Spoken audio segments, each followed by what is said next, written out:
Gist of Sri Sankara's Vivekachudamani by Sri Ramana Maharshi. The date is January 23, 1937. In the new issue of the magazine The Vision, Sri Ramana Maharshi's preface to Sri Sankara's Vivekachudamani, the crown gem of discrimination between the real and the unreal, was published. Sri Ramana Maharshi's preface is as follows. The essence or gist of Vivekachudamani. Every being in the world yearns to be always happy, free from the taint of sorrow, and desires to get rid of bodily ailments which are not of his true nature. Further, everyone cherishes the greatest love for himself, and this love is not possible in the absence of happiness. In deep sleep, though devoid of everything, one has the experience of being happy.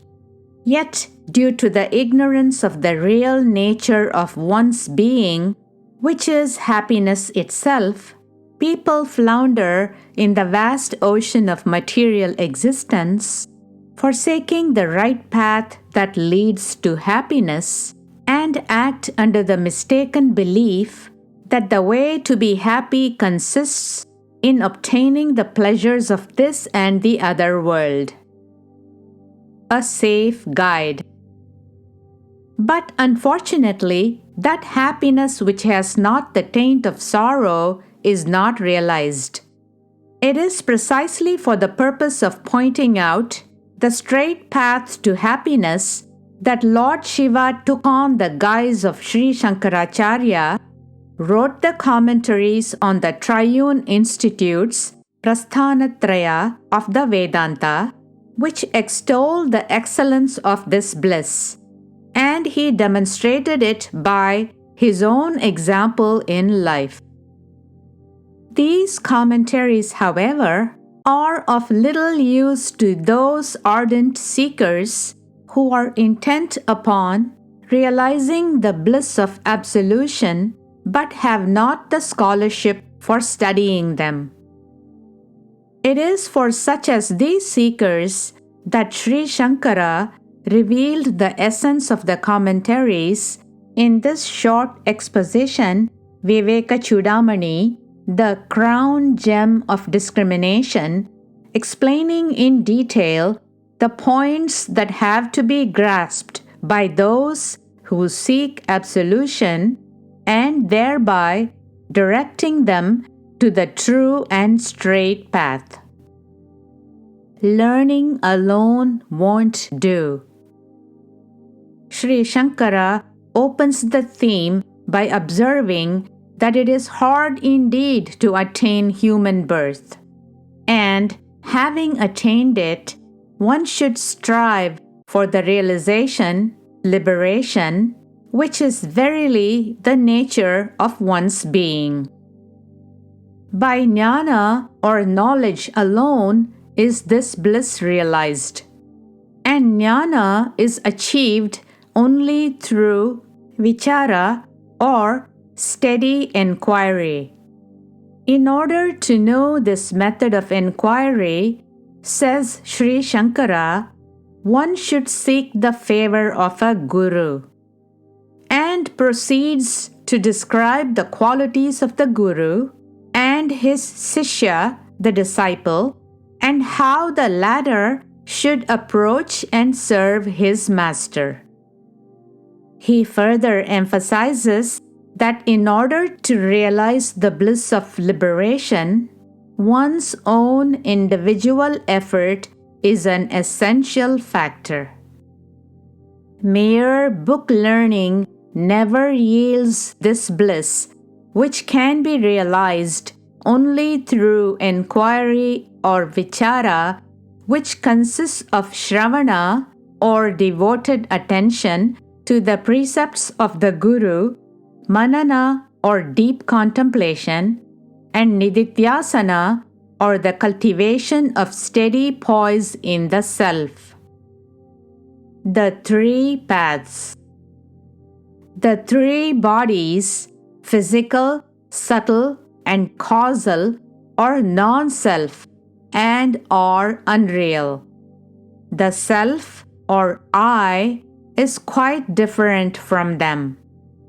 It is due to ignorance that the sense of the self, or the I notion, is foisted on that which is not self, and this indeed is bondage. Since from ignorance arises bondage, from knowledge ensues liberation. To know this from the Guru is Shravana, listening. To reject the three bodies consisting of 5 sheaths, physical, vital, mental, gnostic, and blissful, as not I, and to extract through subtle enquiry of who am I, even as the central blade of grass is delicately drawn out from its whirl, that which is different from all the three bodies and is existent as one and universal in the heart as Aham, or I, and denoted by the word Tvam in the scriptural dictum Tat Tvam Asi, that you are. This process of subtle enquiry is manana, or deep contemplation. The Beatitude, supreme happiness. The world of name and form is but an adjunct of Sat, or Brahman, and being not different from it, it is rejected as such and is affirmed as nothing else but Brahman. The instruction by the Guru to the disciple of the Mahavakya Tattvamasi, that you are, which declares the identity of the Self and the Supreme, is Upadesha, teaching. The disciple is then enjoined to remain in the divine rapture, the beatitude of Aham Brahman, I, the Absolute. Nevertheless, the old tendencies of the mind sprout up thick and strong and form an obstruction to that state of divine ecstasy, the beatitude. These tendencies are threefold, and egoism, which is their root, flourishes in the externalized and differentiating consciousness caused by the forces of vikshepa, or dissipation due to passions, called rajas, and avarana, or envelopment due to dullness, called tamas. Churning the mind. To install the mind firmly in the heart until these forces are destroyed, and to awaken with unswerving, ceaseless vigilance the true and cognate tendency which is characteristic of the Atman and is expressed by the dictum Aham Brahmasmi, I am Brahman, and by the dictum Brahmaivaham, Brahman alone am I, is termed Nididhyasana, or Atmanusandhana, constancy in the self. This is otherwise called Bhakti, Yoga, and Dhyana. Atmanusandhana has been likened to churning the curd to draw forth butter, the mind being compared to the churning rod, the heart to the curd, and the practice of constancy in the self to the process of churning. Just as by churning the curd, butter is extracted, and by friction, fire is kindled, even so, by unswerving, vigilant constancy in the self, ceaseless like the unbroken filamentary flow of oil, is generated the natural or changeless trance or nirvikalpa samadhi, which readily and spontaneously yields that direct, immediate, unobstructed, and universal perception of Brahman, which is at once knowledge and experience, and which transcends time and space. Limitless bliss. This is self-realization, and thereby is cut as under the Hridaya Granthi, or the knot of the heart. The false delusions of ignorance, the vicious and age-long tendencies of the mind which constitute this knot are destroyed.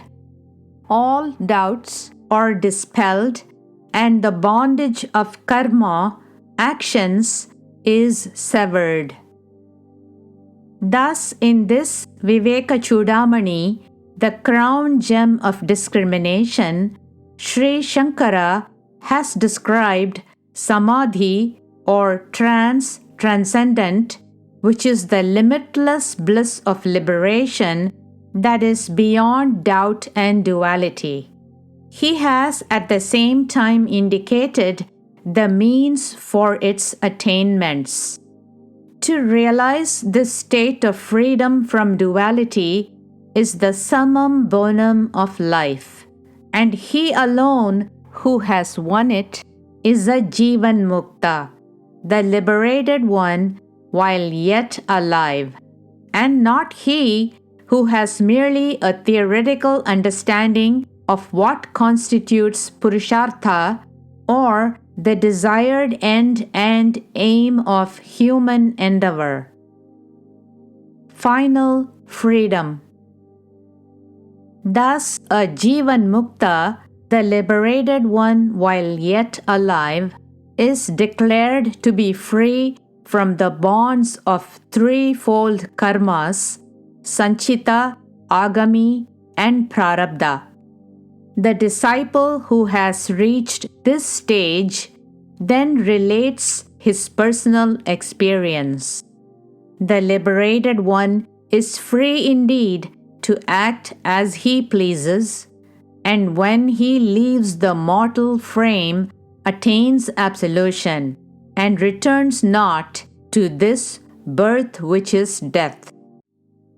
Sri Sankara thus describes realization that connotes liberation as twofold, that is, Jivan Mukti and Videha Mukti referred to above.